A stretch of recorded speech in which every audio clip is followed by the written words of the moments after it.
out from a key U.S. military base in Qatar. The move comes amid rising tensions with Iran. Several outlets initially reported on the move, citing an anonymous source. Qatar has now confirmed the report, saying such measures were being taken, and, quote, in response to the current regional tensions.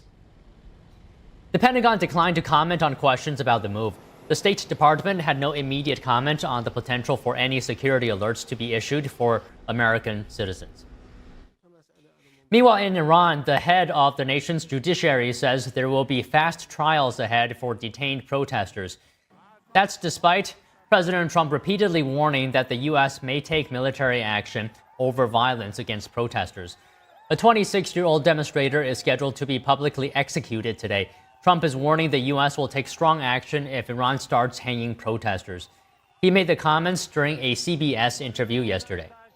The hanging, if they hang them, you're going to see some things that I don't know what where you come from and what your thought process is, but you'll perhaps be very happy. What do you mean by that?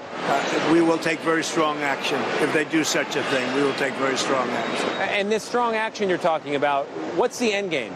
The end game is to win. I like winning. How do you define that in Iran? Well, let's define it in Venezuela. Let's define it with al-Baghdadi. He was wiped out.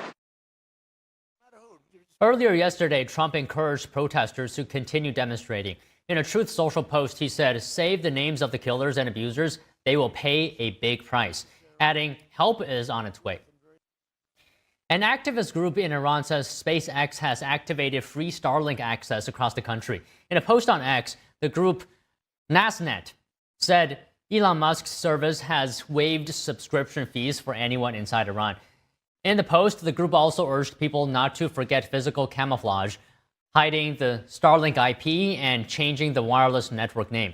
Nasnet said earlier that coordination with Starlink engineers significantly reduced data disruptions linked to the regime's interference, but it cautioned that continued jamming could still impair internet connectivity.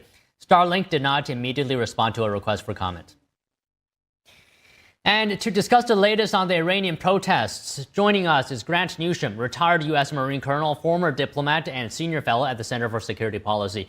Good afternoon, Colonel. So Newsweek is reporting that Iranian state television aired a segment today threatening Trump, saying, quote, "This time the bullet won't miss." An apparent threat. What is your reaction?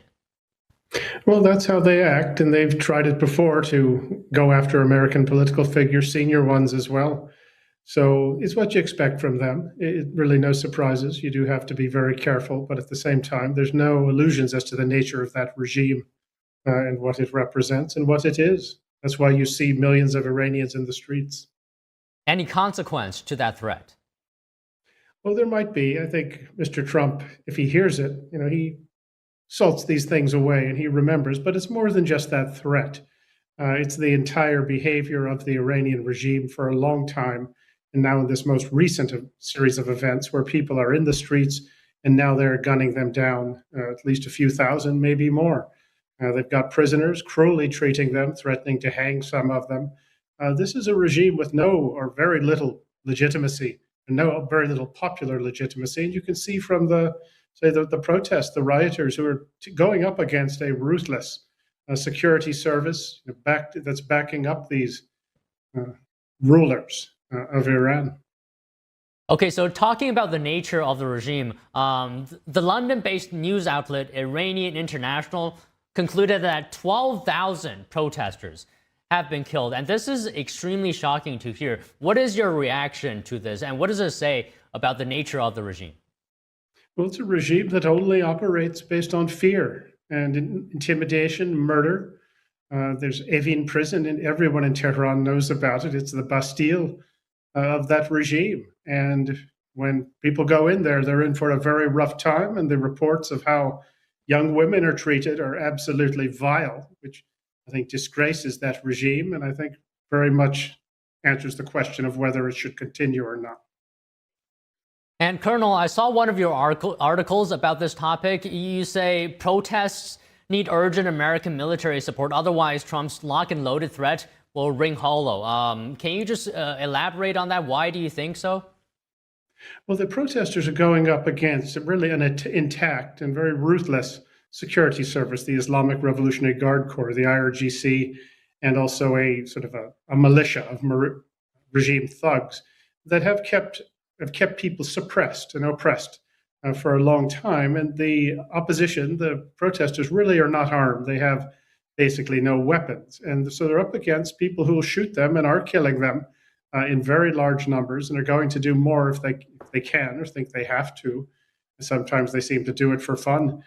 So in this situation like this, sometimes that the people who want freedom need a push. And unless somebody goes after that coercive infrastructure, the IRGC, the militias, and the rest of the police security services, and humiliates them, I mean, bombs them, kills them, hammers them. Unless you do that, the opposition tends to get worn down. They almost come up against a barrier, which is too hard to deal with. But if you go after, say, the coercive mechanisms of that regime, then it's got nothing left because it doesn't have the popular support. So that's the debate now: is America, and we're us, and maybe the Israelis, and maybe there's some Europeans with some decency as well on a few airplanes. Are they going to do something to say just a push? The Iranians are already the boots on the ground. There's no need for American forces to go in, but they do need some support, and sometimes that's necessary in these sorts of situations. And this just might be one of them. You think that after 47 years of dealing with this regime and all the trouble it's caused in the region worldwide and all the Americans that it's killed, that there'd be no illusions that there's any sort of deal to be cut with it. This is a window that's open, and windows don't stay open very long. So people are very keen to see what's going to be done. And of course, Mr. Trump, he doesn't follow the mob or what people are telling him to do. And whatever he does, it's going to be his decision. And he's going to do it when he thinks is right. Okay, so you're saying the window doesn't stay open very long. What does the U.S. ultimately want for Iran? What are the possible actions the U.S. could take? Well, you can hit them very hard, say, particularly from the air. You showed what can be done with air assaults and long-range missiles back last June, when the Iranian nuclear facilities and operation was hit so hard and effectively. So that would be the way you would do it. You would hit things like IRGC headquarters, command posts, hit the militia centers as well, and make sure that all of those get attention. And once you do that, then they start to lose a lot of the intimidation factor that they're able to put onto the citizens.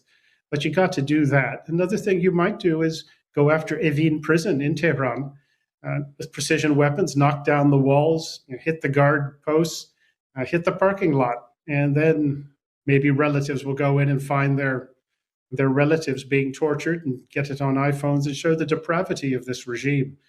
Hit the oil export terminals enough so that the regime cannot export oil. And that's the only way it earns foreign exchange in any serious way. Hit the IRGC's drone and missile factories that they use. They sell those to the Russians, of course, for foreign currency, and also build up their own arsenals. So there's a fairly short list of targets that if you hit, it's going to have some effect. Not just physically, but psychologically. And that's very important here in these situations, that the psychology matters. Do the protesters, the freedom protesters, do they think they have the momentum? Or does the regime think that it's able to sort of lock down and shoot enough people that it can get a handle on things? And one aspect of all of this is the regime has always been very good at controlling the internet. And they got some help on this back in the late 2000s from a major Scandinavian company, but they've used it effectively, and that makes it hard for the protesters who are in a number of different cities to coordinate their activities. When they can coordinate, it tends to sort of have a synergy and once again a psychological effect. When you realize how much protest is being done, if the regime can split all that, sort of isolate it, it works to their advantage. Okay, so you're talking about targets that potentially the U.S. should look at. What are the stakes here? Specifically, what does this moment really mean for the Iranian people? Well, it's been 47 years of control by a ruthless mob. Think of the mafia controlling your country. And this is a chance to have something different. And these are Persians, and they're capable of putting together a decent country, but they need to be freed from this very repressive, murderous, and incredibly corrupt sort of mullahocracy that's been running the place. And it is by no means a consensual government or a popular government. It has looted the country. And as I said, the corruption is immense, as is the resentments on the part of so much of the population. And it has caused so much unrest and just death and murder and chaos in the Middle East and beyond. Down in Latin America, in Argentina, the Iranians blew up a Jewish cultural center. It killed over 100 people. And that's just one example of the terrorism that they've been behind. They have their eyes on the United States as well. But it's really a terrorist regime that has enslaved its people. And the Persian people deserve better, and they're capable of it. They just need the opportunity. But this has, as I say, been 47 years, and we've tried diplomacy. We've tried looking for the so-called moderate Iranian with whom we're going to negotiate.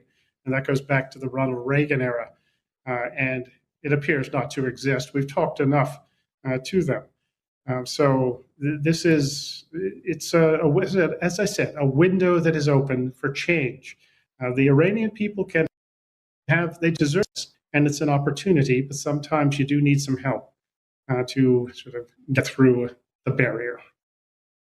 And Colonel, I just want to ask you one more question about the Chinese regime, Tehran's ally, trading partner, right? It's looking at the situation here. What do you think is the CCP's top concern at this moment? Well, the top concern would be the example that Iran would show to Chinese people. If you can take a regime which seemed to be solidly in control by virtue of its brutality and was really your cat's paw in the region, and suddenly it's brought down by people going out in the street and protesting and taking on the regime and its authority. If they see that example of a place that's been considered fairly solid to some people, well, the Chinese Communist Party leadership wonders what exactly their own people might do, and that's something they're always terrified of. They're once scared to death of an election, a fair election, and having the Chinese people actually vote for who they want. They will tell you that Chinese people can only be ruled with a boot on their neck. Well, I think most Chinese people know that isn't true. So the Iranian example is something that really scares them more than anything. Even more, I think, than losing their their outpost in the Middle East, which is Iran, and that's part of the equation. But really, it's the example. If Venezuela shifts, Iran shifts, Cuba shifts, if it does, then to the Chinese, well, that's a string of defeats, but also it's a demonstration that of the desire of people to be free, and Chinese people want it no less than anyone else. So it worries the people, the men, and they're all men in Zhongnanhai and Beijing. Well, all right, Colonel, we always enjoy hearing your insight, and I just wanted to say, I didn't get a chance to say this last time, but that's a cool background you have. I think it's new. Thank you very much. Well, thank you very much. I've got a train to catch now. The Supreme Court issued a ruling on who can challenge election rules with ramifications for future elections.